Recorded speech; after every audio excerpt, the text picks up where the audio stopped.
Shalom Bapak Ibu, Saudara-saudara kekasih dalam nama Tuhan kita, Tuhan Yesus Kristus. Dan selamat bertemu kembali di YouTube saya, Pendeta Rudolf H. Pasaribu Channel.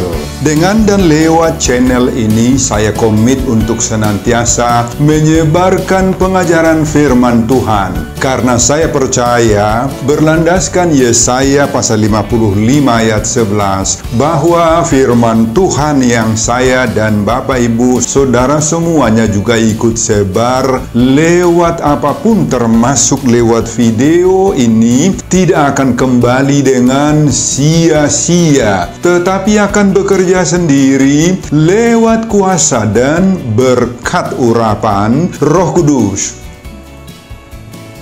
Mari Bapak Ibu, saudara-saudara semuanya, saya ajak untuk membantu saya menyebarkan pengajaran firman Tuhan, khotbah di ibadah minggu keempat sesudah Trinitatis 2 Juli 2023. Terambil dari kitab Mazmur pasal 89 ayat 15 sampai dengan ayat 18, dan epistel dari Injil Matius pasal 10 ayat 40 sampai dengan ayat 42. Diikat oleh topik atau tema hidup dalam keadilan dan kasih setia Tuhan. Dalam bahasa Batak Toba dituliskan, makanguluhon hati goran dohot asini roha ni debata. Saya baca untuk kita, simaklah pembacaan firman Tuhan berikut ini. Judul perikop Mazmur 89 mulai dari ayat 1 sampai dengan ayat 53 keseluruhan pasal ini adalah kesetiaan Tuhan kepada Daud. Dan khotbah kita dari ayat 15 sampai dengan 18. Keadilan dan hukum adalah tumpuan tahtamu, kasih dan kesetiaan berjalan di depanmu. Berbahagialah bangsa yang tahu bersorak-sorai, ya Tuhan, mereka hidup dalam cahaya wajah-Mu. Karena nama-Mu, mereka bersorak-sorak sepanjang hari. Dan karena keadilan-Mu, mereka bermegah. Sebab Engkaulah kemuliaan kekuatan mereka. Dan karena Engkau berkenan, tanduk kami meninggi. Bapak, Ibu, dan saudara-saudara, demikianlah nats khotbah kita di ibadah minggu keempat sesudah Trinitatis 2 Juli 2023, dihubungkan dengan topik minggu hidup dalam keadilan dan kasih setia Tuhan. Makanguluhon hati goran dohot asini rohani debata. Saudara, pada ayat 1 Mazmur pasal 89 ini ditulis nyanyian pengajaran Etan orang Esrahi. Siapakah Etan orang Esrahi ini? Apa yang kita ketahui tentang dirinya? Dari kitab 1 Raja-Raja pasal 4 ayat 31 kita dapat petunjuk bahwa Etan ini adalah orang yang bijaksana. Dan kebijaksanaannya hanya di bawah hikmat Raja Salomo. Selain itu, Etan inilah yang disebutkan dalam 1 Tawarikh pasal 15 ayat 16 sampai 18, anakku saya dan salah satu orang Lewi yang ditunjuk untuk memimpin musik dalam ibadah. Jadi Etan adalah pemimpin nyanyian, pintar main alat-alat musik seperti gambus, kecapi, dan ceracap.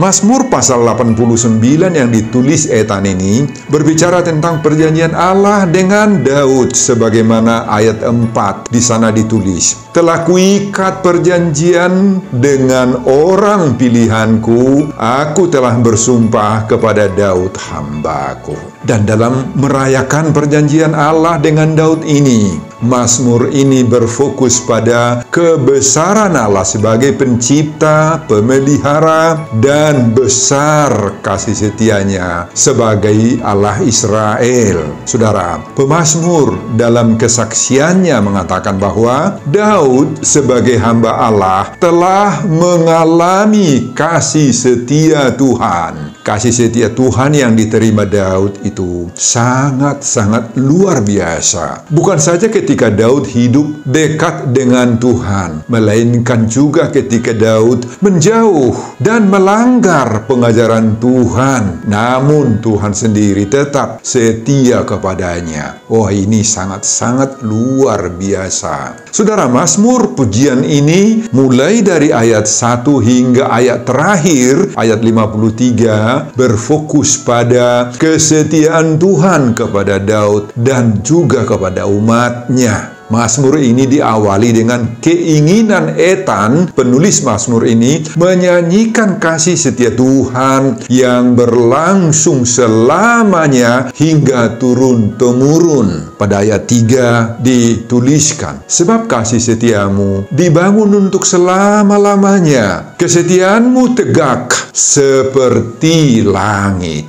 Pemazmur kemudian mengingat kembali kebesaran Tuhan. Pemazmur mengatakan bahwa Allah lah yang memegang kendali atas semua alam, yang memiliki langit, bumi, dan beserta segala isinya. Pada ayat 6, pemazmur menyaksikan, sebab itu langit bersyukur karena keajaiban-keajaiban-Mu ya Tuhan, bahkan karena kesetiaan-Mu di antara jemaah orang-orang kudus. Dalam khotbah ini ayat 15-18, pemazmur menyaksikan 3 hal yang sangat penting. Pertama, pada ayat 15, pemazmur mengatakan, betapa Tuhan itu sungguh-sungguh adil dan setia kepada perjanjiannya dengan umatnya dan dengan orang-orang percaya. Pemazmur mengatakan, keadilan dan hukum adalah tumpuan tahta-Mu. Kasih dan kesetiaan berjalan di depan-Mu. Itu hal yang penting pertama. Yang penting yang kedua, pada ayat 16-17, pemazmur menyaksikan betapa keadilan dan kasih setia Tuhan itu mendorongnya agar tetap senantiasa berbahagia dan mau menyanyikan serta memuliakan, membesarkan nama Tuhan. Pemazmur mengatakan pada ayat 16 dan 17, berbahagialah bangsa yang tahu bersorak-sorai ya Tuhan, karena nama-Mu mereka bersorak-sorak sepanjang hari, dan karena keadilan-Mu mereka bermegah. Dan hal yang penting ketiga, pada ayat 18, pemazmur juga percaya bahwa Tuhan itulah kekuatan bagi Raja Daud dan juga bagi orang-orang percaya, dan bahkan Tuhan itulah juga yang meninggikan tanduknya. Nah, di sana ditulis, sebab Engkaulah kemuliaan kekuatan mereka, dan karena Engkau berkenan, tanduk kami meninggi.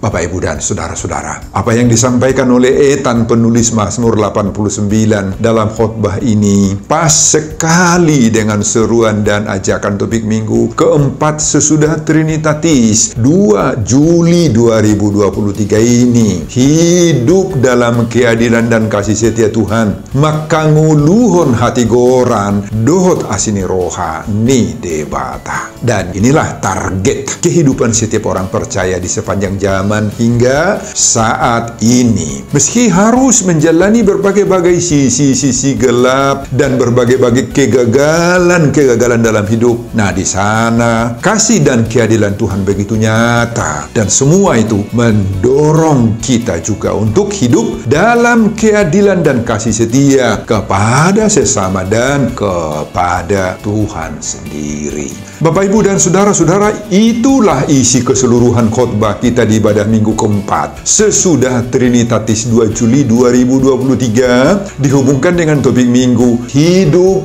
dalam keadilan dan kasih setia Tuhan. Maka nguluhon hati goran dohot asini roha ni debata. Saudara, bagaimana kita menerapkan pengajaran Tuhan lewat khotbah ini dalam hidup kita sehari-hari? Pengajaran pertama, setialah kepada Tuhan karena Tuhan itu tetap setia kepada kita. Saudara, pemazmur dalam khotbah ini mengingatkan kita akan kesetiaan Tuhan, baik dalam hidup Raja Daud secara pribadi maupun dalam hidup bangsa Israel secara umum, dan juga secara khusus dalam pengalaman pemazmur sendiri, yakni Ethan. sungguh-sungguh nyata bahwa kasih setia Tuhan itu tidak pernah berakhir. Dan kesetiaan itulah yang menjadi kata kunci dalam Mazmur pasal 89 ini keseluruhan. Dan kata kesetiaan itu dituangkannya pada ayat 2 ada, pada ayat 3, pada ayat 6, ayat 9, ayat 15, ayat 25, ayat 34, dan ayat 50. Saudara, dalam hal apakah kesetiaan Tuhan itu bisa dirasakan? Pemazmur mengatakan dalam khotbah ini nyata dalam dua hal kesetiaan Tuhan itu. Pertama, kesetiaan Tuhan nyata lewat pemilihan Tuhan atas hambanya Daud. Daud dipilih oleh Tuhan untuk menggembalakan umatnya, umat Israel. Ayat 2 sampai ayat 5. Kita tahu tuh bagaimana pemilihan Tuhan untuk Daud yang tidak punya kelebihan apa-apa dibandingkan abang-abangnya yang lain. Dari 7 abang-abangnya tidak ada kelebihan Daud. Bahkan hanya orang kecil saja Daud. Hanya gembala di padang. Tetapi justru dia yang dipilih oleh Tuhan. Nah, yang kedua, bagaimana kita merasakan Tuhan itu setia? Kesetiaan Tuhan yang nyata dalam kedaulatannya atas alam ciptaannya. Ayat 6 sampai dengan ayat 15. Sama seperti alam semesta ini ada di bawah kendali daripada Tuhan. Maka tidak ada yang dapat bertindak apa-apapun di luar keizinan Tuhan terhadap semua alam semesta dan isinya, dan bahkan dalam hidup kita. Saudara, pengalaman pemazmur dalam khotbah ini menyadarkan kita sekarang bahwa kasih setia Tuhan itu bersifat abadi, kekal, dan tidak sementara dan bersangka-sangka. Kesetiaan Tuhan itu terhadap umatnya dan terhadap kita masing-masing tidak tergoyahkan dan bahkan selalu tegak seperti langit. Sebagaimana pada ayat 3. Oleh karena itu khotbah ini sekarang mengajar dan menyadarkan kita Bapak Ibu agar kita tidak ada seorang pun pendengar khotbah ini yang masih mau meragukan kasih setia Tuhan. Jangan ada. Inilah persoalan yang sering sekali terjadi dalam hidup kita ini Bapak Ibu. Kita harus jujur mengakui bahwa kita sering sekali mengatakan bahwa Allah itu tidak setia. Kenapa kita mengatakan seperti itu? Karena berbagai-bagai kerinduan-kerinduan yang sudah kita sampaikan kepada Tuhan, misalnya lewat doa-doa kita belum dijawab oleh Tuhan, belum terkabul, belum terrealisir, maka kita sangat-sangat mudah mengatakan bahwa Allah itu tidak setia. Oleh karena beratnya berbagai-bagai persoalan hidup yang kita hadapi, misalnya lagi yang lain, dan tak kunjung selesai-selesai, kita seolah-olah merasa dan menganggap Allah itu sengaja membiarkan kita, tidak memperhatikan kita. Allah itu sudah menjauh dari kita menurut kita. Maka kita simpulkan Allah itu tidak setia. Bapak, Ibu, dan saudara-saudara, pengalaman pemazmur dalam khotbah ini menyadarkan dan mengingatkan kita sekarang bahwa Tuhan itu begitu kasih, begitu setia kepada kita. Kesetiaan Allah itu bersifat abadi Bapak Ibu, kekal selamanya dan tidak sementara. Kasih dan kesetiaan Tuhan itu tidak akan pernah pudar bagi kita anak-anaknya. Meskipun kesetiaan kita sendiri kepada Tuhan sering sekali terganjal, terganggu, sering berubah-ubah. Kita sering menjadi apatis kepada Tuhan. Nah, oleh sebab itu Bapak Ibu, marilah kita tetap semangat dalam menjalani kehidupan ini. Nah, meskipun berbagai-bagai kerinduan kita tadi masih belum terrealisir, belum kita nikmati hasilnya. Percayalah dalam iman bahwa pada saatnya kelak apa yang kita rindukan itu, jika memang sesuai dengan kehendak Tuhan, itu semua pasti akan dikabulkan oleh kasih setia Tuhan. Kasih setia Tuhan itu tidak pernah pudar. Ia akan selalu setia, selalu mengingat akan janji-janjinya kepada kita. Tuhan itu tidak akan pernah menyerah dalam diri kita, sebab kasih Tuhan begitu besar bagi kita anak-anaknya. Amin Bapak Ibu. Ingatlah bahwa sebagaimana dicatat dalam kitab Ratapan pasal 3 ayat 22 ayat 23 bahwa tak berkesudahan kasih setia Tuhan, tak habis-habisnya rahmatnya, selalu baru tiap pagi, besar kesetiaanmu. Nah, percayalah, dalam setiap apapun yang Tuhan izinkan terjadi dalam hidup kita ini Bapak Ibu, termasuk ketika kita diperhadapkan dengan berbagai-bagai persoalan berat yang silih berganti dan menurut kita tak kunjung selesai-selesai. Tetapi di situ kita harus percaya tetap ada kasih setia Tuhan. Kasih Tuhan selalu mendampingi kita. Amin Bapak Ibu. Sambil terus berharap akan berkat-berkat dari Tuhan dalam hidup kita ini, marilah kita hidup dalam keadilan dan kasih setia Tuhan. Maka nguluhon hati goran dohot asini rohani dewata. Sebagaimana seruan topik minggu keempat sesudah Trinitatis 2 Juli 2023. Jadilah setia karena Allah kita itu setia. Dan dengan demikian hidup kita akan penuh damai dan sejahtera.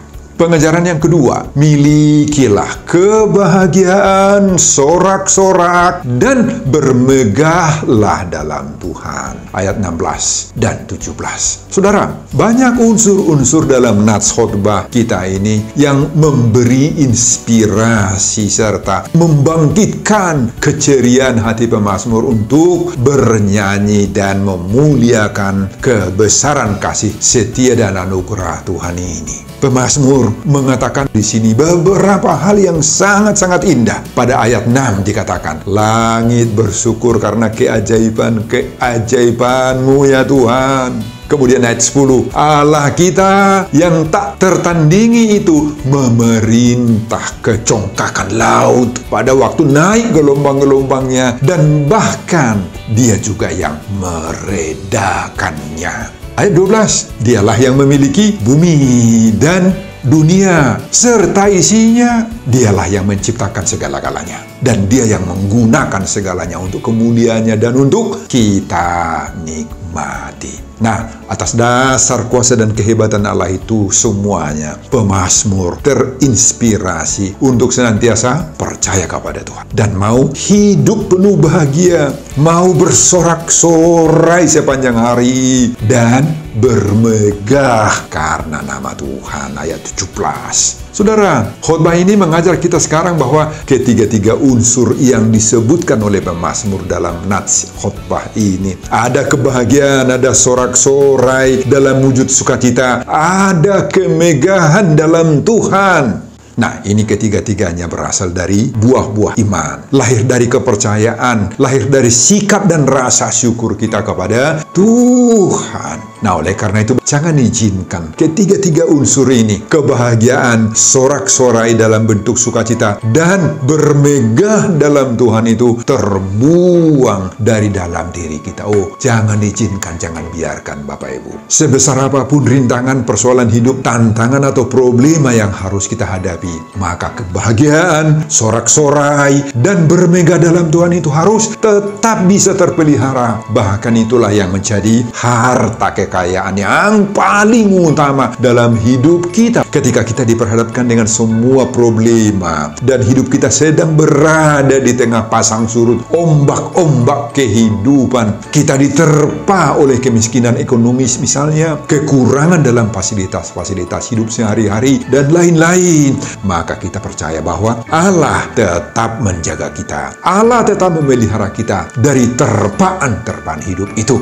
Inilah yang melahirkan kebahagiaan, sorak-sorai, dan kemampuan kita bermegah dalam Tuhan. Dan ini mahal sekali Bapak Ibu, mahal sekali. Dan tidak semua orang bisa mendapatinya. Ingat, sebanyak apapun uang yang kita miliki dan simpanan kita di bank, Sehebat apapun kekayaan kita, setinggi apapun kedudukan, pangkat, dan jabatan kita, semua itu tidak dapat membeli kebahagiaan, sukacita, dan sorak-sorai, dan bermegah di dalam Tuhan. Gak bisa dibeli. Sebaliknya, hanya orang yang mau percaya dan mau mengandalkan Tuhan sajalah, dan menerapkan keadilan dan kasih setia Tuhan dalam hidupnya, yang berpotensi mendapatkan kebahagiaan, sorak-sorai, atau sukacita, dan mereka bermegah dalam Tuhan. Nah, benar sekali seruan topik atau tema minggu keempat sesudah Trinitatis 2 Juli 2023 ini. Hidup dalam keadilan dan kasih setia Tuhan. Pengajaran ketiga, dalam menghadapi gelombang hidup, serahkan dirimu kepada Tuhan. Dialah kekuatan dan tanduk keselamatan kita. Ayat 18. Saudara, pada ayat 18 itu dituliskan, sebab engkaulah kemuliaan kekuatan mereka, dan karena engkau berkenan, tanduk kami meninggi.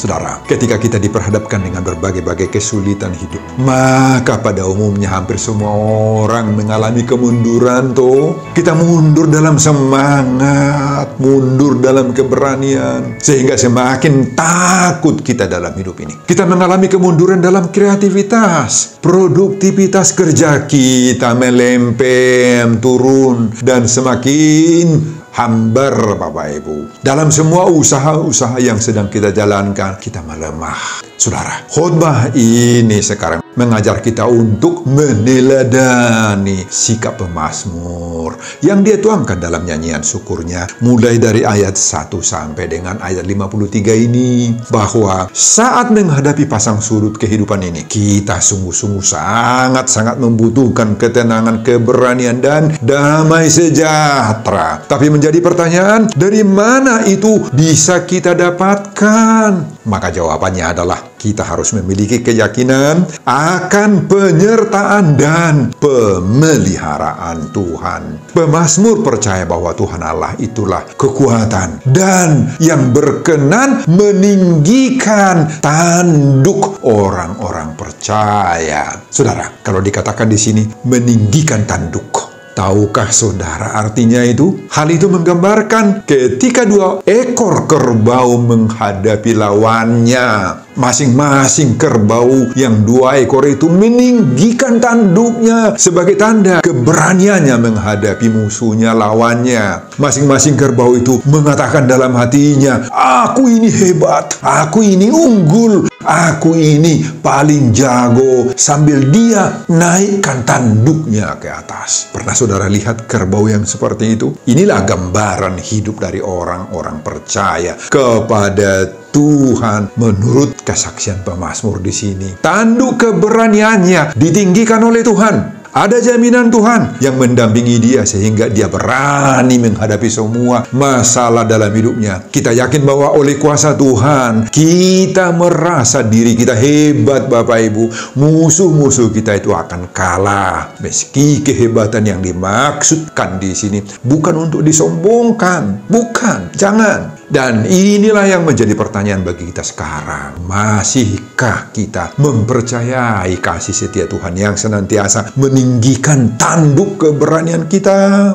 Bapak, Ibu, dan saudara-saudara, sehebat apapun gelombang-gelombang hidup yang menerpa hidup kita, kita tidak akan pernah takut, tidak akan khawatir, tidak akan mundur. Semangat kita untuk melayani, untuk melakukan yang terbaik bagi sesama dan bagi Tuhan, bagi gereja, dan bagi kemaslahatan orang. Kita punya Allah yang hebat, yang berkenan memberi kita pendampingan sehingga kita tidak sampai rebah, kita tidak akan sampai jatuh terkulai. Kita yakin lewat berbagai-bagai terpaan hidup itu, kita sedang dilatih oleh Tuhan agar semakin lebih terampil mengharungi gelombang-gelombang kehidupan ini ke masa depan kita. Marilah kita berusaha sekuat tenaga kita untuk hidup dalam keadilan dan kasih setia Tuhan. Maka nguluhon hati goran dohot asini rohani debata. Sebagaimana topik minggu keempat sesudah Trinitatis ini, agar pendampingan kuasa dan kekuatan Tuhan itu selalu selalu hadir dalam diri kita. Sebelum saya mengakhiri khotbah ini, kembali saya mengajak Bapak, Ibu, dan saudara-saudara untuk membantu saya menyebarkan pengajaran firman Tuhan. Khotbah di ibadah minggu keempat sesudah Trinitatis 2 Juli 2023 dari Mazmur 89 ayat 15 sampai 18 ini. Agar semakin banyak orang yang mau hidup dalam keadilan dan kasih setia Tuhan, maka nguluhon hati goran dohot asini rohani debata termotivasi lewat khotbah ini. Simak juga video-video khotbah saya yang lain agar Bapak, Ibu, dan saudara-saudara memiliki sentuhan dan pemahaman rohani yang semakin diperkaya. Buka di YouTube saya, Pendeta Rudolf H. Pasaribu Channel. Selamat mengikuti ibadah minggu keempat sesudah Trinitatis buat kita semuanya. Tuhan Yesus memberkati kita semua. Salam Horas. Amin. Bapa, terima kasih untuk firman yang Engkau berikan kepada kami saat ini. Firman itu begitu indah untuk memberikan kekuatan bagi kami, Tuhan, bahwa lewat pendampingan Tuhanlah maka kami bisa mengharungi kehidupan ini sehingga kami dimampukan untuk menghadapi semua tantangan dan pergumulan hidup kami. Tolong kami, Tuhan, mampukan kami, Tuhan, berikan kepada kami pendampingan-Mu, Tuhan, supaya kami seperti pemazmur di dalam khotbah ini memiliki tanduk yang Engkau kuatkan menghadapi semua goncangan pergumulan hidup kami. Berkatilah setiap pendengar khotbah ini agar pendengar khotbah ini juga bisa mengaplikasikan firman ini di dalam hidup sehari-hari. Berkati juga hamba-Mu dalam mempersiapkan khotbah-khotbah berikutnya, dan semuanya saya peruntukkan demi kemuliaan hormat bagi nama Tuhan di dalam nama Yesus Kristus. Saya berdoa. Amin.